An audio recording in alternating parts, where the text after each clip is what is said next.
Welcome to horror studio. Deepak अपनी पढ़ाई complete करने के लिए दूसरे शहर में आता है। वो वहाँ के एक कॉलेज में एडमिशन्स लेता है और हॉस्टल में रहने लगता है। वहाँ दीपक के बहुत अच्छे अच्छे दोस्त बन जाते हैं। काफ़ी वक्त गुजरने के बाद दीपक और उसके दोस्त हमेशा कॉलेज के बाद मस्ती किया करते थे। एक रोज़ की बात है, दीपक अपने दोस्तों के साथ बैठा हुआ था और बातों बात में उन्होंने पैरानॉर्मल एक्टिविटीज़ या भूत वगैरह की बात करनी शुरू कर दी है। दीपक अपने दोस्तों से पूछता है कि क्या तुम इन सब चीज़ों पे यकीन करते हो। कुछ दोस्त तो अग्री करते हैं और उनमें से कुछ उन सब चीज़ों का मजाक उड़ाते हैं और कहते हैं कि सब बकवास होती है, ऐसा कुछ नहीं होता। दीपक और उसके दोस्त प्लान करते हैं हॉरर मूवी देखने का। अगले दिन रात को सारे दोस्त इकट्ठा होते हैं हॉरर मूवी देखने के लिए। काफ़ी मज़े से हॉरर मूवी एंजॉय करते हुए वो लोग हंसी मजाक कर रहे होते हैं। तभी मूवी के दौरान उन्हें एक आइडिया आता है, जैसे कि मूवी में ओझा बोर्ड के ऊपर दिखाया गया था। वो लोग भी यही सोच रहे होते हैं कि क्यों ना हम भी यही ट्राई करें। जैसे कि ओझा बोर्ड काफ़ी एक्सपेंसिव होती है और जल्दी मिलती नहीं, तो उन लोगों ने प्लान किया कि क्यों ना हम इसे खुद बनाएं और इसे इस्तेमाल करके देखें कि क्या सच में इससे आत्मा बुलाई जा सकती है या नहीं। कुछ दोस्त तो अग्री कर चुके थे कि चलो ठीक है हम करेंगे, लेकिन कुछ कहते थे कि ये सब बकवास है, मत करो। लेकिन दीपक के उस दोस्तों में से एक दोस्त था जो इन सब चीज़ों के ख़िलाफ़ था। नहीं यार, ये सब चीज़ें नहीं करनी चाहिए। झूठ मूठ का कल को कोई लेने की देनी पड़ गई, क्योंकि मुझे जहाँ तक पता है अगर कुछ ऐसा हो गया, जैसे कि कुछ अगर आत्मा आ भी गई तो हम उसे वापस कैसे भेजेंगे। अच्छी खासी ज़िंदगी चल रही है, रहने दो ये सब। लेकिन दीपक और उसके बाकी साथी कहाँ मानने वाले थे। जो मजाक उड़ा रहे थे वो भी दीपक का साथ देने लगे और हंसते हंसते कहने लगे, हाँ यार चलो बनाते हैं और इसे इस्तेमाल करते हैं, देखें वाकई में भूत आते हैं या नहीं आते। बस तब क्या था, अगले दिन कॉलेज ख़त्म होने के बाद सारे दोस्त फिर से इकट्ठा होते हैं और ओजा बोर्ड बनाने के जुट जाते हैं। एक दो दिन लगी ओजा बोर्ड बनाने में। उसके बाद वो रात आई जिस दिन वो ओजा बोर्ड का इस्तेमाल करने बैठते हैं। दीपक और उसके कुछ साथी को इन सब चीज़ों का काफ़ी नॉलेज हो चुका था, क्योंकि उनकी इंटरेस्ट इन सब चीज़ों में ज़्यादा थी।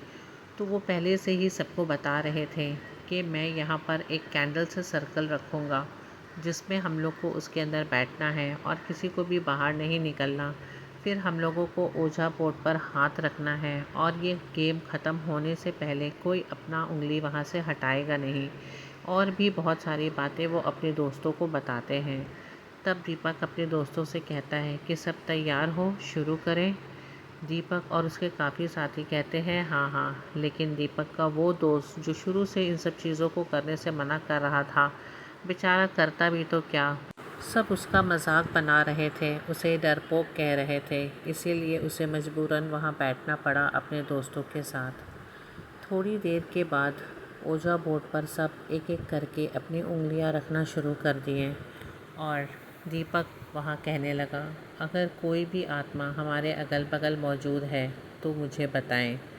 थोड़ी देर तक तो कुछ भी नहीं हुआ। वो लोग एक दूसरे का चेहरा देखने लगे, लेकिन कुछ देर के बाद अचानक से एक कैंडल बुझने लगी। दीपक के बगल में बैठा दोस्त काफ़ी डर गया और वो दीपक से कहने लगा, मैं तुमसे कह रहा था ये सब मत करो। दीपक उसे इशारे से चुप रहने को कहता है और दीपक फिर से कहता है, अगर कोई यहाँ है तो मुझे बताओ। अचानक से सारे कैंडल्स एक साथ बुझ जाते हैं। सब दोस्त काफ़ी घबरा जाते हैं। वो कहते हैं कि इस कमरे में तो खिड़की दरवाजे बिल्कुल भी बंद हैं और पंखा भी नहीं चल रहा, पर ये सारे कैंडल कैसे बुझ गए। दीपक अपने दोस्तों से कहता है, अरे यार ये तो कोई कोइंसिडेंस भी हो सकता है कि कोई हिला हो तो उसके वजह से कैंडल्स बुझ गया हो। चलो कोई नहीं, कंसंट्रेट करो। दीपक फिर कहता है, अगर कोई यहाँ है तो वो मुझे बताए, अपना नाम बताए। बस ये कहते ही कमरे के पर्दे ज़ोर ज़ोर से उड़ने लगते हैं। दीपक के दोस्त काफ़ी डर जाते हैं सारे। उनमें से कुछ लोग उठकर खड़े हो जाते हैं। दीपक उनसे कहता है, मैंने तुमसे कहा था ना ये गेम ख़त्म होने से पहले उठना नहीं है। लेकिन वहाँ कोई रुकना नहीं चाह रहा था, क्योंकि उन्हें बहुत डर लगना शुरू हो गया था। जैसे कि मैं पहले ही आपसे कह चुकी थी कि ना ही उस कमरे में पंखा चल रहा था, ना ही कोई खिड़की दरवाज़ा खुला था, लेकिन फिर भी पर्दा ज़ोर ज़ोर से उड़ना शुरू हुआ। दीपक के सारे दोस्त उठ कर के खड़े हो गए। दीपक का वो दोस्त जो शुरू से इन चीज़ों को करने से मना कर रहा था, वो कहने लगा, देखो मैंने तुमसे कहा था कि ये सारी चीज़ें नहीं करो। कुछ तो गलत हुआ है, तुमने बहुत बड़ी आफत मोल ली है। मुझे ठीक नहीं लग रहा, मैं यहाँ से जा रहा हूँ। दीपक उन लोगों को रोकता है, लेकिन सारे के सारे दोस्त उठकर वहाँ से चले जाते हैं और आखिर में दीपक को भी वहाँ से उठना पड़ता है। लेकिन दीपक का एक और दोस्त जो वहाँ पे बैठा ही रहता है, वो भी यही सोचता है कि सारे तो चले गए, अब मैं बैठ के क्या करूँगा।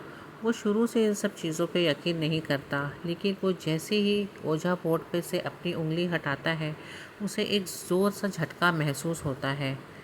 सारे दोस्त उसको ही ढूंढते हैं कि वो अभी तक कमरे से बाहर क्यों नहीं आया। जब वो कमरे के अंदर जाते हैं तो वो ओझा बोर्ड के पास बैठा हुआ ही मिलता है।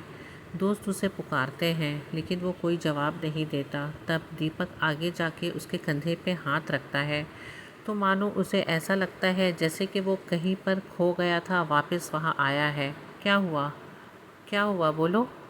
दीपक उसे कहता है, तुम यहाँ क्यों बैठे हो, चलो तुम यहाँ से, इस कमरे से बाहर। सारे दोस्त उठकर उसे लेकर बाहर चले जाते हैं। सुबह होते ही वो आपस में यही बात करते हैं कि यार कल रात को क्या हो गया था। मुझे तो लगता है कि सच में कोई आत्मा आई थी वहाँ पे, क्योंकि उस कमरे में मुझे एक अलग सी वाइब्स आ रही थी। सब एक दूसरे से यही बात करते हैं, तभी वो उस दोस्त का भी जिक्र करते हैं, लेकिन वो तो वहीं बैठा था, उसका नाम सूरज था। हाँ यार, आज सूरज कॉलेज भी नहीं आया, क्या बात है। कॉलेज ख़त्म होते ही सारे दोस्त सूरज के पास जाते हैं। सूरज अपने हॉस्टल के रूम में ही रहता है। आज क्या हुआ, तुम कॉलेज नहीं गए। मेरी तबीयत ठीक नहीं लग रही। दिन ब दिन सूरज की तबीयत ख़राब होती जा रही थी। उसे अजीब सा दौरा भी पड़ रहा था। उसके दोस्तों को भी कुछ समझ में नहीं आ रहा था और हॉस्टल के मेट्रन को भी समझ में नहीं आ रहा था। उसके पेरेंट्स को कॉल किया गया और उन्हें बताया गया कि आपके लड़के की तबीयत बहुत ज़्यादा ख़राब है।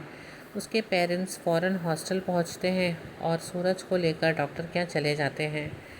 डॉक्टर को दिखाने के बाद उसकी काफ़ी इलाज होती है, जिससे सूरज के हालात पे कोई सुधार नहीं होती। वो दिन ब दिन और अजीब सा होता जा रहा था और अजीब अजीब सी हरकत करना शुरू कर दिया था। सूरज कभी दो इंसानों की आवाज़ एक साथ निकालता, एक टाइम में वो चार चार लोगों का खाना अकेले खा जाता और कभी कभी अपने घर पे हर चीज़ उठाकर ज़ोर ज़ोर से फेंकने भी लगता। ये सब चीज़ से सूरज के घर वाले भी काफ़ी परेशान थे। बहुत से ट्रीटमेंट होने के बाद, बहुत से टेस्ट होने के बाद सूरज का सारा मेडिकल रिपोर्ट्स नॉर्मल ही आता था, उसे कोई बीमारी नहीं निकलती थी। ये सब चीज़ों का खबर दीपक को लगता है। दीपक जब ये बात अपने दोस्तों के साथ शेयर करता है, तो उसके दोस्त और दीपक यही डिसाइड करते हैं कि हम वो ओझा बोर्ड वाले गेम की बात सूरज के पेरेंट्स को बता देते हैं। हो सकता है कि शायद इसी की वजह से सूरज के ऊपर कोई अफेक्ट हुआ हो। दीपक बहुत ही हिम्मत जुटाकर सूरज की मम्मी को कॉल करता है और उनसे उस रात की सारी बात बता देता है। पहले तो सूरज की मम्मी दीपक को बहुत ज़ोर की डांट लगाती हैं और कहती हैं कि तुम्हारे माँ बाप ने तुम्हें हॉस्टल में पढ़ने के लिए भेजा है, न ये सब करने के लिए भेजा है। आज अगर कोई मुसीबत में मेरा लड़का है तो वो तुम लोग की ही वजह से है। ये कहकर वो फ़ोन रख देती हैं। सूरज की मम्मी सूरज के पापा से ये सारी बातें शेयर करती हैं। सूरज के पापा को ये सब समझ में आ जाता है। वो उसकी मम्मी से कहते हैं कि मेरे जान पहचान में एक है जो इन सब पे काम करते हैं, मैं उन्हें सूरज को दिखाऊंगा। अगले दिन सूरज को लेकर वो एक तांत्रिक के पास पहुंच जाते हैं। ये तांत्रिक बाबा इन्हीं सब चीज़ों पर काम करते हैं। जब वो सूरज को देखते हैं तो उन्हें समझ में आ जाता है कि सूरज के अंदर कोई आत्मा आई हुई है, जो कि काफ़ी दिनों से है इसके साथ। वो सूरज का इलाज 3 महीना तक करते हैं और 3 महीने के बाद सूरज बिल्कुल भी नॉर्मल हो जाता है। उसके बाद फिर सूरज को किसी भी किस्म की प्रॉब्लम नहीं हुई और वो वापस अपना पढ़ाई करने के लिए हॉस्टल चला जाता है। इसीलिए कहते हैं दोस्तों कि जो चीज़ जिसकी जानकारी आपको बिल्कुल भी नहीं है, उसे ट्राई बिल्कुल भी नहीं करना चाहिए, क्योंकि ये बिन बुलाए मुसीबत आप अपने गले लगा लेते हैं। और इन सब चीज़ों को बुलाना बहुत आसान होता है, लेकिन उन्हें वापस भेजना बहुत मुश्किल।